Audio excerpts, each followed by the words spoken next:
This is Emily with Wellness for Generations here with Kelly Marshall today. Kelly is the owner of 238 Accounting, and she supports women who own heart-based businesses with their money mindset and their finances. Today we'll be discussing sacred money mindset. All right, so welcome so much, Kelly. I'm so excited to finally have you on again. So do you want to share a little bit about maybe a little bit about your business, or if you want to just dive right into the content, whatever you're feeling? I should have asked you this before we went live, Emily, but are we in the community or are we in the member group? We're in the main Facebook page, so it'll then be shared to both of those. But yeah. Okay, great. Kind of for and the everybody. reason I asked that is because I do primarily work with business owners. And so I'm going to be mindful today that there will be other people listening to this too, because the body of work we're going to talk about applies to everybody. In fact, when I'm working with a client, maybe on her money mindset, maybe she's feeling stuck in her business, or maybe has started to grow her income, but it's going right back out the door because she's not feeling worthy to hold on to it. There's lots of things that come up in our work. Oftentimes she'll have her husband, so we're going to talk about an assessment I have, and she'll have her husband take the assessment or partner take the assessment so that they can communicate better about money. And so this applies to everybody. But to speak to what you'd asked about my work, I work primarily with business owners, mostly women. I kept saying she, mostly women. And I work with conscious business owners, so people who want to make a difference in the world. And that was really important to me as I started my business. And Emily and I have had lots of conversations about how finances are part of our holistic health. They're part of, especially for business owners, if they are having trouble with their money, it affects the rest of their business. They're not making enough money. They're working like crazy, and it's hard for them to walk their walk or walk their talk. So it really does play into that. And that was important to me, that was who I wanted to serve. I knew I had a skill set in this area that other people needed help with. And by helping them with that, then I by way of them doing better and able to help more people and having a bigger impact than I could have a bigger impact in the world. Right. So that's kind of where this work came from. And I got in there starting with some accounting and some of the practical stuff, which are all important tools. But what I quickly found was that if the mindset part wasn't right, if they weren't feeling aligned with their purpose and feeling good about having money conversations and feeling worthy of making money and trusting themselves with money and all the other pieces, then it affected everything else in the business. Your QuickBooks set up great if you're not making the money you want to make, or you don't feel good about who you're working with and all the other pieces of it. And so that's where this body of work came in. It's called Sacred Money Archetypes. And it's a program that I got certified in because when I was exposed to it, it was just amazing how insightful it was. And what it is it's an assessment, an incredibly accurate assessment. And you're welcome to take that assessment for free on my website. And I don't know if I can put that in there. I'll grab it and I can. Okay. It's 238accounting.com/SMA. Okay. And so this assessment, there's about 60 questions. It takes, 5 to 8 minutes, somewhere in there. And it's incredibly accurate. And what happens with this is you get a response of your top 3 archetypes. There's 8. I've got my little pages here with each of them. We'll go through them briefly Okay. in our talk. But there's 8 of them, and you get your top 3 back in an email from me. And what I love about it, why it spoke to me so much, is there's something about seeing yourself through the lens of this assessment and getting these top 3 and understanding, like, oh, so that's why I did that thing, or that's why I really don't want to pay attention to my numbers, or that's why when I get scared I get real controlling of my finances. Like, it helps explain some of these things that you've just been doing naturally. And just in even knowing it, before you even get into the work, just in taking the assessment and knowing that piece, you can start to forgive yourself, maybe, if that's what's needed. Let go of the judgment or the shame or any of that story around that, because it's kind of just who you are. And then where you go after kind of that awareness and that insight and that forgiveness, because nothing improves without that step first. But where you can go from there is, all right, well, I get that. So how do I work within those strengths? how do I take what I'm naturally good at and work within that to change my boundaries around money, or change, my spending, or change how I will price things. It can affect every part of your business, and for people that aren't in a business, it can affect how you handle the finances in a relationship. If like I said, they have their spouses or partners do it, and when they take that, and all of a sudden you're like, so let's say there's one that's an accumulator. Maybe we'll talk about it in examples. Yeah. But one that's an accumulator. So an accumulator, you kind of understand that. You hear that they accumulate. We call it the inner banker. And they tend to be naturally good with money from a perspective of saving it, living below their means, really being comfortable with it. They're trustworthy with their money. There's a lot of pieces that are on paper would seem really where they're a match made in heaven with money in the accumulator. And there is a lot of strength there, but it can also cause a lot of fear. They really require safety and security with their money. So if it's not there, or they're not making what they expected, or maybe there's some debt, it can cause them to go into a stressful place, a fear place. And so if that accumulator is married to somebody who is a celebrity, which is another one of them, and that celebrity, they love to do things with money. They love to go and spend, and they spend from a status perspective. It's important for them, and I don't say that in judgment, by the way. It's important for them to have things that show success, or that show their confidence, make a good impression. They're all about impact and recognition, and that can be a really powerful thing. They're dynamic, they're magnetic. People really love to be around them. But if a celebrity and an accumulator are married, and that often happens, then they're not going to understand each other when they're talking about money. They're not going to understand. We're like, I need this nest egg. I need this safety. And they're like, well, wait a minute, but my car's all rusty and gross and I want a new car. Like, that's hard to navigate. And so by understanding those things about each other, you start from a different place, and you can start to be like, okay, I get why you're freaking out, because you require that security. And then you can kind of come at it and find a compromise. Does that make sense? It makes total sense. And I mean, I've taken the quiz before, and I don't even remember what I was, but that makes a lot of sense, because my husband and I definitely have differing opinions and thoughts on money. And I love personality type of stuff, which this is a piece of it, because you can look at it, you can grow from it. Like, okay, this is where I have my good parts, my bad parts. This is where I can grow with it, and then use it in your relationships. Okay, I think about things this way, you think about things this way. How can we kind of bridge that gap and get some clear communication around it? Right. So I think tonight I'll probably have my husband take the quiz, and we can discuss it. Yeah. I love that. I really do love that. So a couple of other things that can happen, like we talked about in a relationship, and that can be with partner in your life relationship, but also can be partner in business. I actually had a newer client recently. There's 3 partners in there, and they all took it, and they had some similarities, but there were these differences, and we were able to say, okay, this could become a conflict, or she would be really good at this and you would be really good at this. And so we were really able to use it for those pieces of them working together.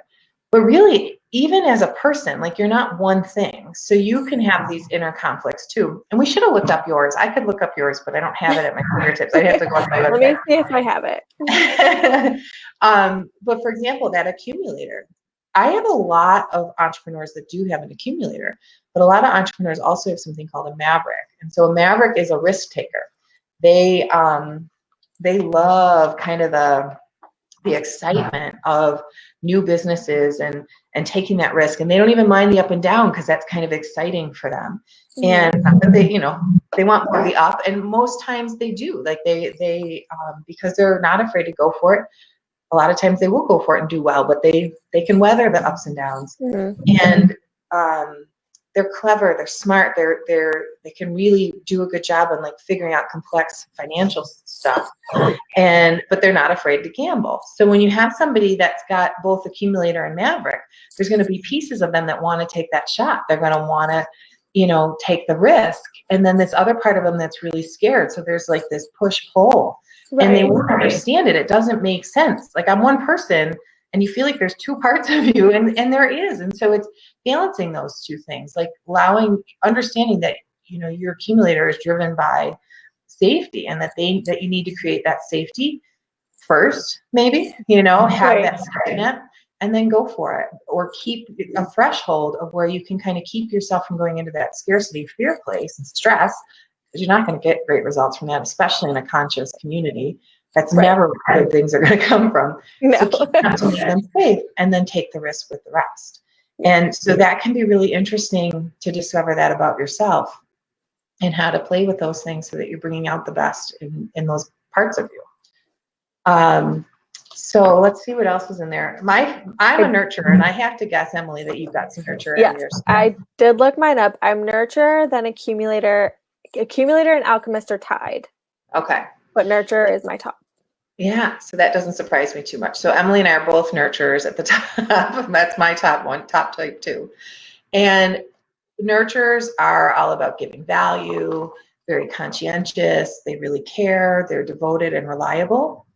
But we can sometimes give so much that we give all of ourselves, or too much of ourselves.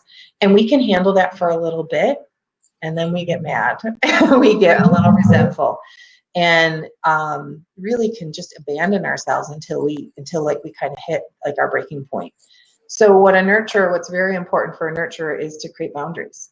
For us in business, that's going to be in the actual business, that's going to be contracts and different things that we can land on. So we don't always have to, rest on our resolve. Like, I'm going to talk about a ruler next. A ruler they should have contracts. They do have contracts, but they're able to just deal with it, just handle it. They have the resolve that nobody's going to push them.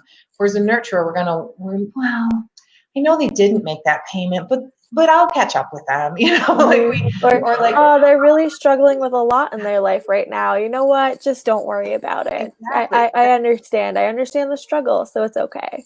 Right. Until it's not. Yeah. until exactly. we're in that position, and we hope that somebody's going to do that for us, and maybe they don't. Whatever the case may be. Yeah. Just in thinking about the relationship aspect, Alan is not. I doubt a nurturer would even come up on his at all.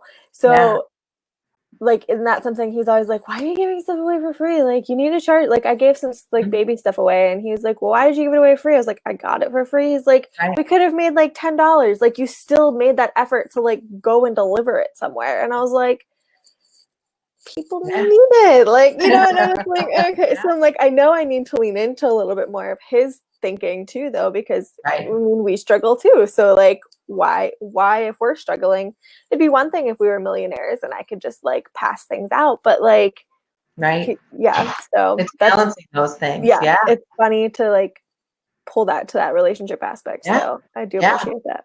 Anyway, keep going. I like that. And even in a relationship, like business or not, and I think being a woman too, like there's the whole mom guilt thing. Like for me, and maybe I will go into it as a business owner. Like if I'm, there's times where, especially with work from home or like kids home from school and things, I bet you there's a lot of people where like we want to give our all to our business or our job or whatever that is, but we also want to be there for the kids. And so there's this like almost always this feeling, and I think nurturers feel that a little bit more than others, where it's this push-pull, like wanting to be there for everyone except us sometimes. And that really can get us into trouble. And my husband, he doesn't understand the guilt thing at all. Like I'll say, well, I feel bad because, I feel like you're doing this all the time or whatever it is. And he's just like, what is that all about? Like he doesn't get it at all because he's not built that way. Like if he's in his office at his desk and doing his work, he's 100% present there. If he's with Lily, he's 100% present there. He doesn't feel that push-pull. And I think that is, too, a boundary thing for nurturers. One thing, I was talking to a mom, she's got about 5 kids, I think, and trying to be an at-home business owner. And she was having a lot of trouble. They were older. It's not like your kids who were real little and need, you can't ignore them at this point where they need Not things. quite. Her kids were at an age where they knew they were old enough to respect the boundaries. And she hadn't set them. It wasn't really their fault. She hadn't set the expectation for that. And so that's one thing that we worked on to support her business, was really creating boundaries with her kids, you know? And so whether or not you're a business owner, but if you're a mom, or even if it's just around your self-care, like it doesn't even have to be about work or something like that, but create those boundaries, especially as a nurturer, or else you're going to just feel guilty all the time. And that's not serving anybody either. So let's talk about ruler, because rulers are like the opposite of that. Like, not that they don't ever feel guilt and things like that, but the ruler is really, they're just determined, they're ambitious. They can draw those lines better, you know, much more clear boundaries. I feel like that's probably my husband. Yeah. If anything, they might tend towards more rigid boundaries, which I don't think is always the best for a relationship. You know, flexible boundaries without being a pushover is sometimes the best place to be. But they're courageous. They're kind of just natural leaders. Where a ruler can get, or it can get challenging for them, is they're so ambitious. A lot of times they will only define their success by money. But even regardless of that, they're so ambitious that they're just on to the next thing. They don't enjoy the journey. They don't celebrate the successes along the way.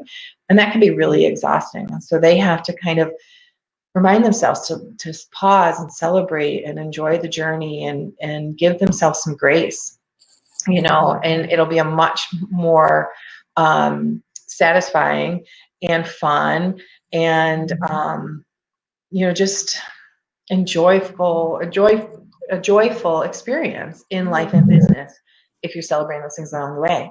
And especially, again, with a ruler, if they're in business, like let's say their team is not built that way, or, you know, their partner, again, is not built that way, or their kids are not built that way, and they're push, and they don't quite understand that not everybody's driven in the way that they are. That can be hugely important for them to understand that, and to understand how other people are driven, so that they're not measuring with their ruler stick because their expectations are really high. It's gotten them successful, but it can also make them unhappy. Right. Does that make sense? Yeah, it definitely makes sense. Yeah. Okay, we got a couple more. Let's talk about alchemists, because that was your third. And this might also speak to what you were saying, like wanting to help people and everything too, because the alchemist comes from a really spiritual place. And what I love about the alchemist is they're so positive, so full of ideas and possibilities. This is probably what drove a lot of your business. And you know, I love your vision for that and how you've created that in such a different way. And that comes from that visionary side, that ability to see things differently. They can be really daring. They love to champion others, which is another thing I see in you. The challenge for alchemists, especially in business, but this can come in a lot of places, but they can be really judgmental about money. So they want to serve from their heart. They believe that what they're doing is the thing that they should be doing to make the world better. But they get a little judgmental about charging well for it. And I'm going to guess too, in this community, there's a lot of alchemists, because it tends to be in the helper and healer world. And that can cause a lot of conflict, because in one hand, you see the possibility, you've got this big vision, you're a dreamer, you believe that for yourself too. And then you've got this conflict when you go to charge for it, and it feels a little gross, you know? So it's the biggest thing for the alchemist. What I do with my alchemist people is really get them dialed in to the greater good. Like the fact that when they do well, everybody does better.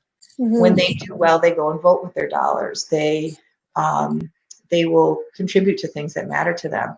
If they're doing well and have a little space in their life where they can volunteer time, they do. They are good people that do good things with their money. And so letting go of that grossness and reminding themselves of why they're doing it, because they're never going to be driven. They're not the ruler. They're never going to be driven for the money alone. But they might be driven for making things different for their family and the other causes that matter to them. So dialing into that piece of it's really important for an alchemist. It is. And so I've recently changed some things, which I still need to talk to you about. But like, you're one of the ones who's always like, don't offer your stuff for free. Like, you need to charge for it. And so some of the stuff that I have to come back to is like, okay, well, like, what's my why? Some of my why is really big. Like, it's not just around my family.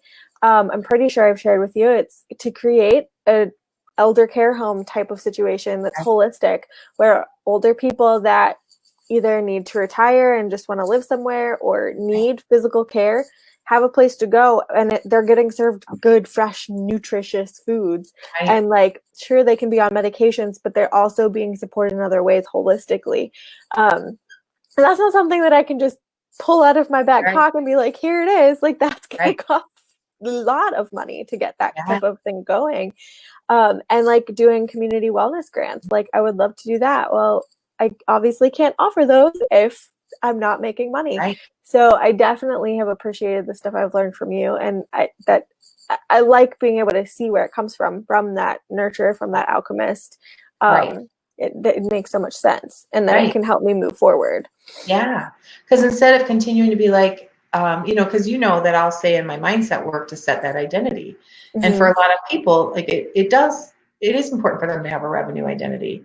And that is true. But I think even for you, you'll be less driven by that than you would be driven by some kind of an identity statement around the vision you have, like something Mm-hmm. about I'm creating generational wellness in my community. Or and I'm a change maker, I'm a thought leader, maybe something Right. along those lines, to really dial into that part of it, because that's going to drive you so much more. And I think give you a little bit more grace for yourself when it comes to, like, when you remind yourself, oh yeah, I need that equitable exchange for what I'm giving, so Right. that it's then contributing to those other things. I think that's hugely cool. That's a big one. That's a big one for you. It really is. This community, honestly, you are so not alone in that one. So Mm-hmm. I'm hoping that people listening are getting that for themselves too. Another one is connector. So a lot of people too in the helper healer world are connectors, because connectors are relationship builders, and so they kind of naturally go into that work sometimes. And that's a really beautiful thing, because by being a connector that has created a business for themselves out of relationships with people, being a good service provider, really creating that way of just naturally creating relationship and getting paid for a part of it. Like, you think too, I think there's some MLM people out in that world too. Like, they're a lot of times the ones that do really well are awesome connectors, because the relationships matter in those pieces, and it matters to every business owner. So what can get them into trouble is that they don't really want to pay attention to the money. They want to stick their head in the sand. They want to avoid that part of it. And it's different than the alchemists. They're not judgmental about it. They just are not interested in it. Like, they want to avoid it. And that can be challenging. And they're really, this one I struggle with a little bit too, because the thing, there's not like a workaround like the alchemist where I can say you can be driven by that other piece. With the connector, they really kind of have to face it and get comfortable with it. And as they get more comfortable with it, and it really takes some of those wins, like, gosh, that wasn't so bad. Or like, if they say hire a bookkeeper or something, and they say like, okay, I can do this. This isn't that bad. Then all of a sudden that doorway is open for them. And it creates that empowerment feeling, and a lot of goodwill comes from that. So it becomes easier the next time. But there is that tendency, and there's a lot of judgment. I find that connectors judge themselves harder than a lot of the other ones, because they might even be a little bit driven with money. They often don't have trouble earning money, and good money. The judgment comes in because maybe they haven't always handled it great, because they've avoided that part and they don't like it. And so they feel like they don't deserve to grow it, or they don't deserve, because they've, maybe had some mistakes, if you will. And so really getting comfortable with that, and maybe getting some support through that, is hugely important for the connector as they grow their business or their family savings, or whatever that looks like, creating security for their future for them. That's an important one. Right. Yeah. And the last one I have is romantic. So romantic is my third. So I was nurturer, my second's maverick. I've got that little bit of a risk taker in there. And then I've got romantic. So you'll notice I didn't have accumulator in my top three. I am not by nature an accumulator. I have to work really hard to trick myself into accumulating. So I have automatic transfers and things like that, so that I can create safety nets for myself, because it will not happen by nature. And that's driven primarily by my romantic side. And the romantics enjoy the pleasures in life. You talk about abundance mindset. We've got that abundance mindset. There'll always be more. So that's always great. But, and I love that about the romantic, and I love that about myself, because it does drive a lot of good things in my business. But if I'm not careful, I will spend my way through financial security. I'll buy things because I think I deserve them. It can really create some spending issues. And so, you know, and it's even the deeper thing with the romantic is that it can be there to mask feelings of feeling undeserving, unappreciated, or unloved. So the way through that for romantic is really to support yourself in those ways, really to feel those feelings and address them versus trying to, like, you think about emotional spending, emotional eating, that's a lot of times the romantic. And so dealing with the emotions and the pieces that are driving that is going to be the thing that, you know, gets them the desire they want with their money and the other things versus the spending habits that are not supporting them. And really kind of dialing into that financial future. Sometimes with the romantic too, like if they, you know, you talk about the vision, really remembering, and they won't think of it in the moment, but they can use it kind of as a tool, is really remembering why they're doing that. So if a romantic had a vision like what you were sharing, or like a romantic doesn't have any trouble saving for vacation or something like that. Like when they can really dial into what that is, they can save for it. The thing is, after it, they can go right back. So dialing into that bigger vision and really remembering this isn't a sacrifice now. Nobody's telling you you can't have that thing. So, well, I deserve it, and you want to go get it. It's really that it's for your greater good, and remembering that in that moment and dealing with the emotion versus just taking the action. Right. Does that make sense? Yeah, it definitely does. Yeah. So that's kind of a quick explanation of all the types. And, you know, when you do the assessment, you get little write-ups for each one. So you'll have a lot of this information at your fingertips through email. And yeah, and then to go deeper, there's layers of exercises that I use with this work, with this body of work, to support my clients to move through. Like, nobody's stuck with the challenges in here. We all have the ability to shift into the strengths of our archetypes. And the biggest thing with that is finding systems that work for you and your combination of types versus trying something that your friend used that was so good for her that doesn't serve you. Like, certain people are not going to do well with, like, there's a certain money manager, I'm not going to say the name, or like money coach. And it's a really strict budgeting system. And it's amazing for some people. And for other people, it puts them into deprivation. It doesn't work. They'd be much better off with a much more moderate system for them. So there is ways for everybody to be successful, but only if they're working with the tools that are built for them and understanding behaviors that are kicking up for them out of their nature that are not supporting that system they're trying to force in that's not appropriate for them.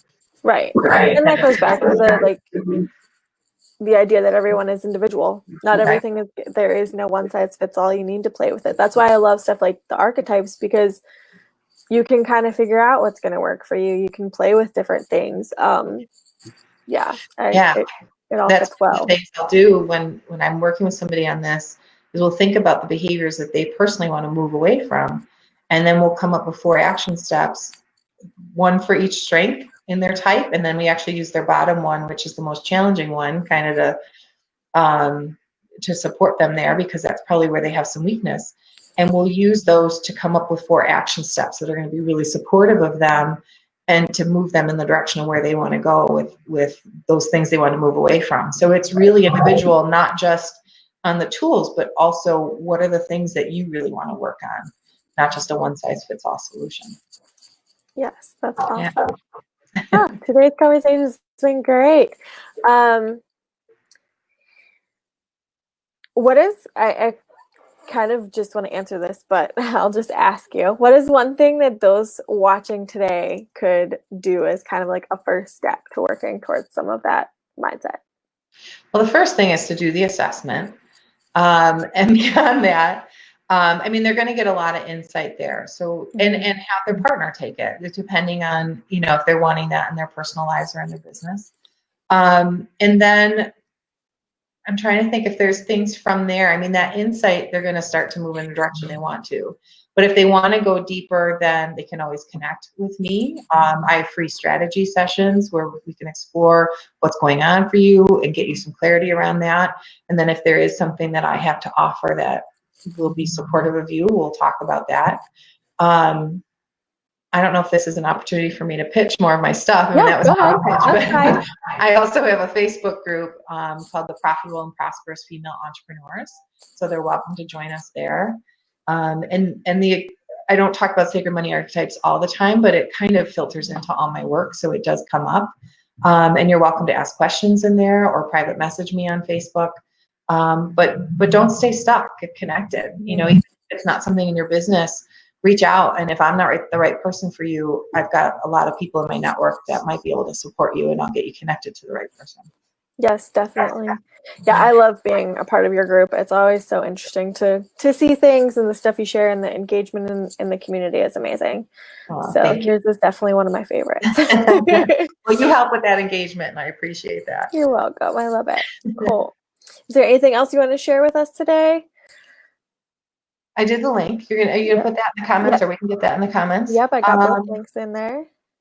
And I think the one thing is that, you know, there are certain, when we take this, we can get archetype envy. We can feel like somebody, I said, accumulator is good with money. So they're going to think, oh, if I'm not an accumulator, I can never, you know, save for my future. And it's just not true. Each and every one of us has the ability to be successful. It's our, you know, I believe it's our birthright to be successful. And this tool is one tool that can help you to move into those strengths. And so, every one of us has that ability, and so don't feel stuck. Don't you know, regardless of what's happened in your past or what your circumstances are today, you have the power to change that. And so I absolutely want your community to know that more than anything. Yes, definitely. Awesome. Well, thank you so much for joining us today. And I look forward to whatever we can do in the future. I definitely think some people got some benefit. I definitely learned some stuff that I was like, oh, I haven't thought about it this way, because I just focus so much on business. So being able to take it to that personal life piece too is going to be helpful. And we did have one comment from Linda that said, this is so good, very practical. Thank you. So I'm glad that you're getting great results from it. So anyway, thank you so much for being here, and we will chat again soon. Sounds good. Take care. Bye, everyone. Bye.